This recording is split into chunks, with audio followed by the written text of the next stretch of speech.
relatives. To your side means husbands, wives, brothers, sisters, above you, parents, grandparents. Appreciate the messages. Just answer yes or no. I've given this litany 1,000 times before. In living rooms and offices and Holiday Inns in states I can't even locate on a map. But this is different. This is like nothing I've ever done before. It's not something I've ever really aspired to, but here I am. Across the dimly lit set, I see Doug Fogel watching me. He's the stage manager. He's in control of what's happening, unlike the person he's looking at, the person whose name is actually in the title of the show. Doug hears the cue from the control room over his headset and begins counting me down with one hand. 5, 4, 3, 2. He points to the irregularly shaped white screen that plays the opening montage of the show. He looks at the audience, extends his arms, and begins clapping with a purpose, turning himself into a human applause sign. And then he points to me. And it's showtime. Time for me to walk out from side stage, make a quick left as I reach the middle of the screen, and bound onto the illuminated disc that will be my new home. Something tells me we're not in the Holiday Inn anymore, Toto. As I scan the audience, the gallery as it's being called, I try to smile the way I think a TV host is supposed to smile. And I'm not comfortable. Actually, I am extremely uncomfortable. I'm not wearing clothes, I'm wearing wardrobe. I have makeup on. There's all this stuff around me. Up above, there's a constellation of lights. Over here, a contraption that looks vaguely like a camera. And there's like an entire industry of people laboring over a cosmic version of something I've been doing for years by myself.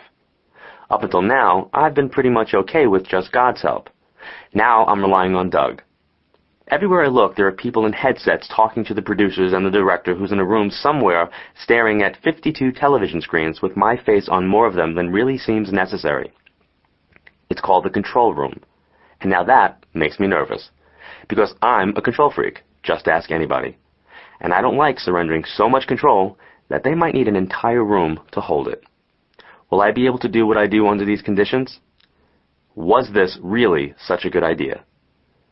How the hell did I get here?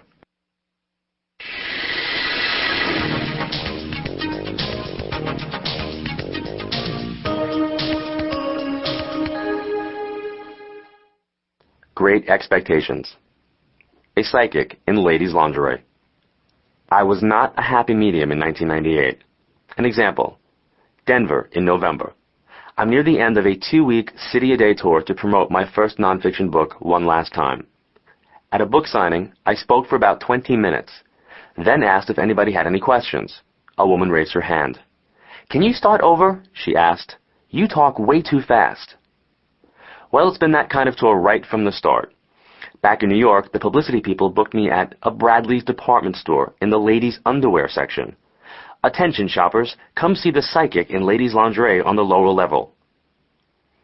I'm standing among the bras and panties talking about dead people. My spirit guides, which I call the boys, must have one fine sense of humor. Yeah, they're just hilarious. No, things are not going well. In a town on Long Island where I live, I went to a bookstore and they tried to sell me James Van Prague's latest book. The sales clerk said it was way better than the one by that John Edwards guy. And this one by Sylvia Browne's good too. I ask if she's read the one by the Edwards guy. She says no.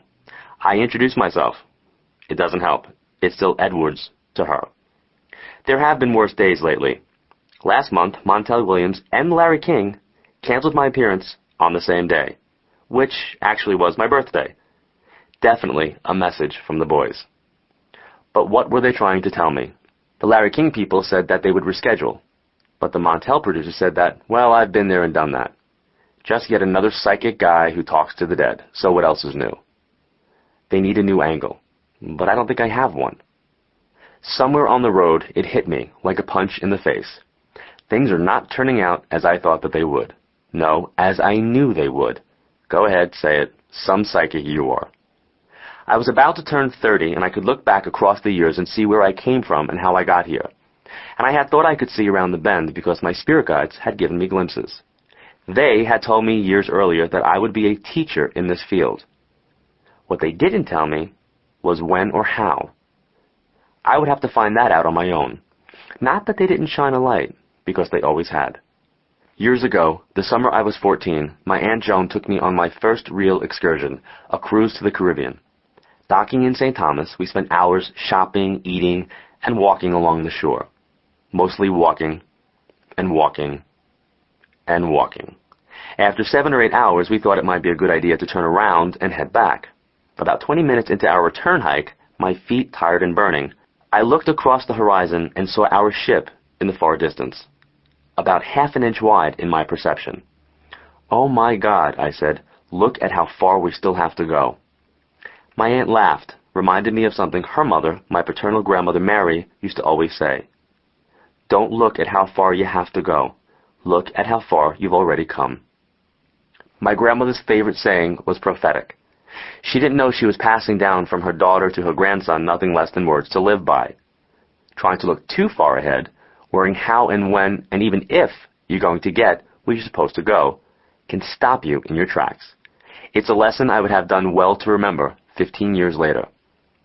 There was irony in this because I had spent a lot of effort recalling my earliest years for the opening chapters of One Last Time. How as a young child I had experiences that only years later would I realize were not part of the average childhood. How I knew things I shouldn't have known, family events that had happened before I was born that no one had told me about. It wasn't until I was a teenager, after an encounter with a psychic named Lydia Clark, that I began to explore what was going on inside my head, and by college, I was spending my free time as a psychic medium. But I never considered psychic medium as a viable career choice. It never even entered my mind. Imagine putting that on your tax return. Well, I got a degree in public administration and went to work at a large hospital, first as a phlebotomist drawing patients' blood, and later in the computer department. I continued doing private and group readings at night and on weekends and developed a small following around Long Island. But I envisioned a fulfilling upward career in healthcare administration and a normal life. I married my dance instructor and we bought a house on a quiet cul-de-sac. By 1995, my spirit guides were pushing me to change course in their direction. They were leading me to the understanding that I was on a path to a life's work connecting the physical world to the spirit world. But I didn't leap into it. I loved my job at the hospital and had serious reservations about building my life around my psychic work. For one thing, I was very insecure about how people would perceive me. "Well, what do you do?" "Oh, I talk to dead people." But the stakes were even higher than that. What my guides were telling me was that I would be more than a practitioner. I would be some sort of noted figure in the field, and that I would help a lot of people. Go ahead, roll your eyes. Who is this guy, some possessed cult leader? But as pompous as that might sound, it wasn't anything that I had aspired to. I had no interest in being well known. In fact, it's still not important to me. Celebrity is fleeting. It's the work that endures, if you're doing it right. I had a major life decision to make. Stay with the job and career I loved, and the financial security that came with it, or cross over into a peculiar blend of spiritualism and entrepreneurship. I had always followed my guides, and they had never steered me wrong. That year, I made the biggest leap of faith of my life. I left the hospital and actually did put down psychic medium as my occupation on my tax return. I gave private readings in my home office, group readings in the living room, and started giving lectures to larger groups in hotel meeting rooms. Even those who had heard I was young were taken aback when they saw me. This 20-something guy in jeans and a t-shirt who was now going to unite them with their departed loved ones. You did not need to be psychic to know what they were thinking. He's a kid. Well, not long after I left the hospital, my guides let me know that I needed to begin working on a book. My human reaction was puzzlement. Who wants to read a book by a 26-year-old kid who says he has special access to the other side? Well, this became a persistent refrain, so I took it pretty much as a given, no more complicated than following a bear right road sign without having to slow down, as if just following someone's instructions. I started thinking about it, making notes of the points I wanted to make in the book, and the stories I wanted to tell. I started keeping a file of letters that validated past clients' readings.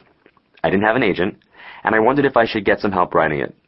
But my boys, the guides, told me specifically no, that I would do it by myself. I didn't find this surprising or a daunting prospect. I felt I was a good writer, and I was encouraged by the confidence boost my guides were giving me. Then one night in February of 1996, something very unusual happened. They slammed on the brakes and did a screeching U-turn. "You need help with the book."